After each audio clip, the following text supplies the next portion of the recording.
Originally, I was planning an entirely different video, and during the script writing process, I realized what I actually wanted to do was talk about Master Duel and why it still sucks. So, here we are, again.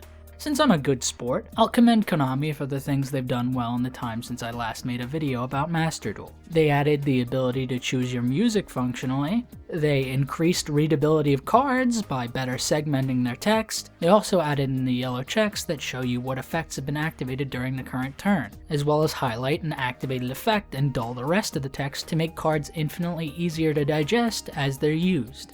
They added the Baguska mate.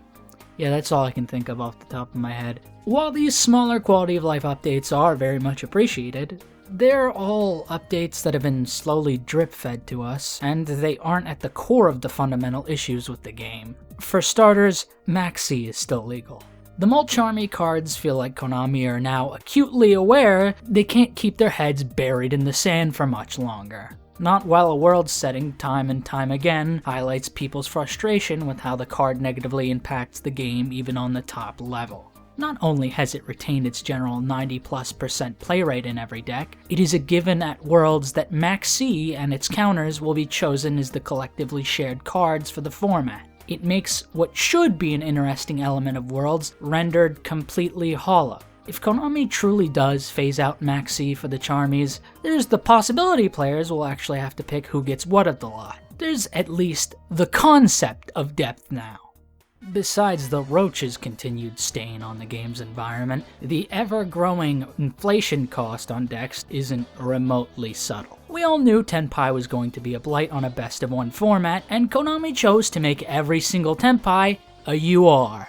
To keep the number of people playing the deck down, I assure you. What would make you think otherwise? Over the past year, new archetypes have been bloated with URs, regardless if they're good or not. It just keeps people from building these less competitive decks entirely. Not only that, but it also serves as a way to pollute the pull ratios. Pull all the UR Tistinas and nothing else. Isn't that fun? I don't think I've had a single positive experience pulling for cards this entire year. No matter how deep I went, I would have to just give up and craft the rest. It's a gacha, so that's the name of the game most of the time. But there should have been at least once or twice where I made out with everything I needed. Nope. This has made pulling just a miserable experience all around. I tried pulling for Centurion and ended up with most of a Ubel core and 0 Centurion cards. And while you may be saying, why are you complaining? You pulled Ubel. I pulled 3 copies of the wrong fusion, so I still had to craft copies of the right one. This game's very good. And since I wanted to play Centurion, I had to craft every single UR, despite dumping thousands into the set. Once in a while, it is what it is. But this is only going to get worse and more frequent with the egregious rarity distribution of cards. Konami has to find a better balance than this, because it is just making things awful. Besides the greed actively tainting the enjoyment of this game, there's also the matter of its utter lack of general content. The solo mode is still the only offering of consistent content other than ladder, and the mode is as shallow as it was on release. They're one-and-done experiences. There's nothing substantial to them. No reason to revisit them, no additional missions or anything. They could add icons and accessories for doing specific things in solo mode, accurate to the lore, and that would be the bare minimum. But, as is, there seems to be absolutely zero care in expanding the mode. It's pointless. As a mechanism for players to consume lore, it's still a mixed bag.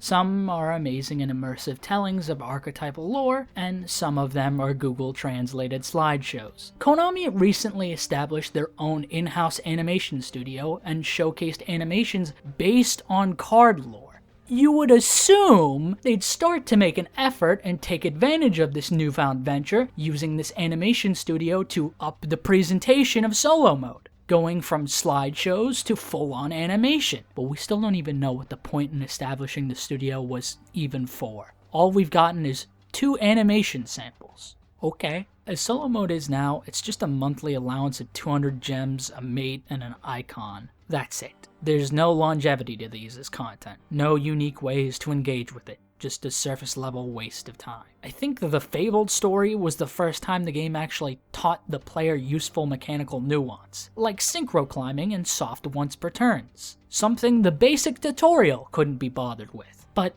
that's the only remotely positive thing I can say about the mode since the last time I spoke of it. There's just nothing to it, and it's half of the game's content. I think the Gen X solo mode was one of the rare instances of them actually dropping a solo mode to teach you how to play cards that coincided with its release. Which, you'd think would be the bare minimum of this mode's purpose, since it updates so infrequently. Konami has to revamp solo mode to actually provide something other than pennies. When it comes to the rotational content, I think we're all sick and tired of the X-Mechanic Festival formula at this point. If you're not gonna bother coming up with new ideas, just make these separate formats. At least then they can be fleshed out and developed. As they are now, they're just shallow attempts to get people to build the newest decks in the shop, which is especially egregious with the current event. Yeah, play Tenpai for this event. I'm sure this is the only place you'll be seeing the deck. Surely. The game's metas are what they are. It's just that they remain frustrating because the game is still at a massive delay from the physical game. So we already know formats are going to be miserable long before they're live. Then when they're up, we're left with very little variation from what we've already experienced in the physical card game. They have pre-hit cards before, which they've finally done again by semi-limiting Sangen summoning. What a game changer. It's not really encouraging people to play the game when you address an issue by saying you don't really care. These festivals and side events are the only reprieve we get from this issue, and at this point, they've grown stale. Konami has gotten better at managing lists for these events, banning Maxi and Floodgates, almost as if they're acknowledging these cards aren't very healthy or something. But better management of the lists doesn't really reinvigorate people's interest in the billionth run of the Link Festival. The tryout duels are far more interesting and fun events, but they're restricted to 3 days, with a single pack as a reward for playing them. It is a complete and utter waste of the only creativity that goes into this game. The skill drain event, the double summon event, the Nibiru event, these all implemented a card into the game every time to encourage a different approach to deck building and the game in general. It's a fun prompt to get players thinking and experimenting, something a basic ladder scarcely does. It brings out a community effort to solve these. These events should have way more support. Right now, they're the only thing that sets Master Duel apart from everything else. Konami needs to expand upon what Master Duel can do that the physical card game can't. Plenty of the time, people mention drafting formats. Hell, Simo's Masochist series has done more to get people playing this game than anything Konami's attempted. Giving people something unique to actually do provides substance to what is an otherwise dull ladder climb. It's what people are dying for with this game. What people aren't dying for is this AI duel tech they've been touting around. How about you develop an AI that tells you how to create actual content for the game? I think that'd be a better allocation of your budget than whatever the hell this is. Who cares if an AI can calculate a 100% lose rate playing Blue Eyes? It's an entirely meaningless tech showcase. I'm sure the investors love that. How about you use it to calculate the max C win rate? Oh wait, you don't have to. You already have that information. Perhaps you should consolidate what the AI thinks about it. When AI doesn't factor into the picture, I question if it actually should be. The Masked Duelist debacle was an absolute travesty from the inception to the execution. Hosting a tournament with a masked celebrity, for that celebrity to then advertise the game to their audience, after revealing their identity. Who asked for this?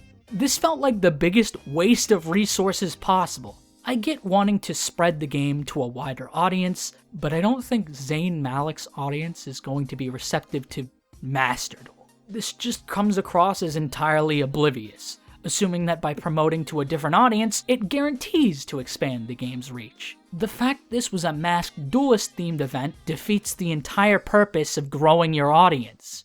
The only people tuning into Master Duel are people playing Master Duel. The intrigue of a Masked Duelist is only going to work on them. If it was actually an event catered towards Zayn and his audience, it would understandably bring people in, but it wasn't, so it didn't.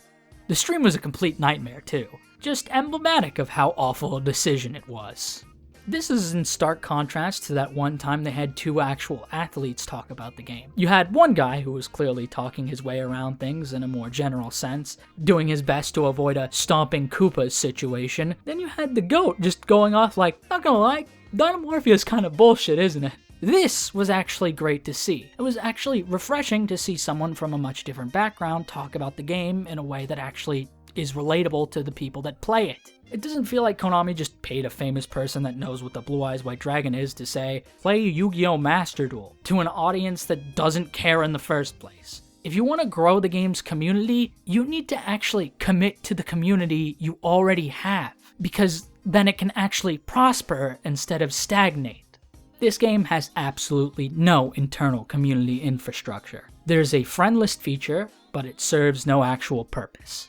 There's no real form of community sharing within the game. There are random replays you can view, and that's it. Everything has to be done and organized externally if you're setting up any sort of event. I don't really want them to add a chat feature to the game, because we all know how that's going to pan out, but there's absolutely nothing for discovery or exploration baked into the game itself. When it comes to things you can do from communities established externally, there's still little to even offer. You can load up duel rooms, but they're so basic. You can't even set up special rules like the tryout duels. It should absolutely be a feature in duel rooms to set duel rules like those.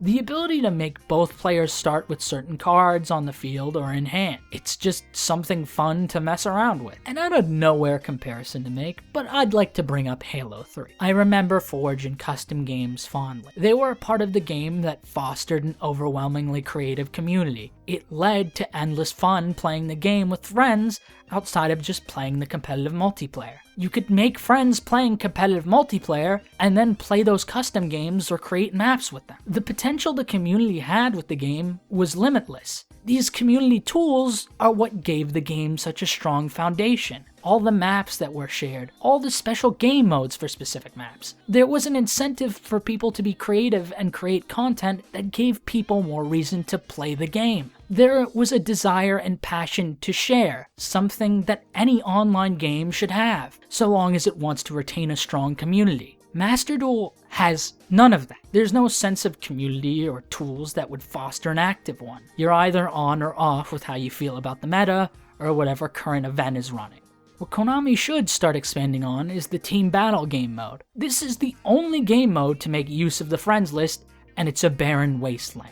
3 players form a team, and they play against a team of 3, being 3 separate one-on-one duels. It is another way to play the game that can be fun, but it feels tacked on currently, only being justified as a way for Konami to differentiate Master Duel from the physical card game at Worlds. Outside of Worlds, no one is playing this game mode, because there's no incentive to.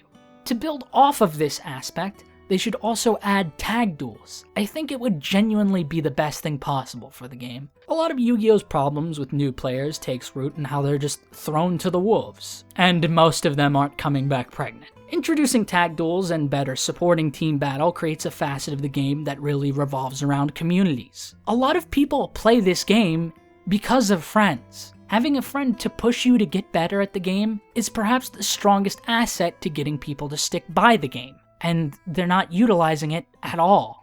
As Master Duel is now, there's no social aspect. You just 1v1 someone. No actual human interaction. Then shit and piss yourself when they flip a floodgate or normal summon Ash, or as of today's current meta, activate Sandgan summoning. There's nothing really driving you to play the game, to learn, or get better. You have a friends list and the ability to view their replays or challenge them, but there's no real incentive to interact with people you met in the game. You can lock in friends to play tag duels or team battles with. It gives more meaning to people actually forming friend groups in this game. The most fun in Yu-Gi-Oh! Is had when you're playing with friends, but as Master Duel is now, there's nothing to do with friends. People are starved for this facet of the game to be expanded upon. It's often that friends drive you to get better and improve, and as Master Duel is now, this is no place for friendship, only disappointment. At the end of the day, I want Master Duel to be fun. With Konami's current initiative with the game, that seems ever more like a pipe dream.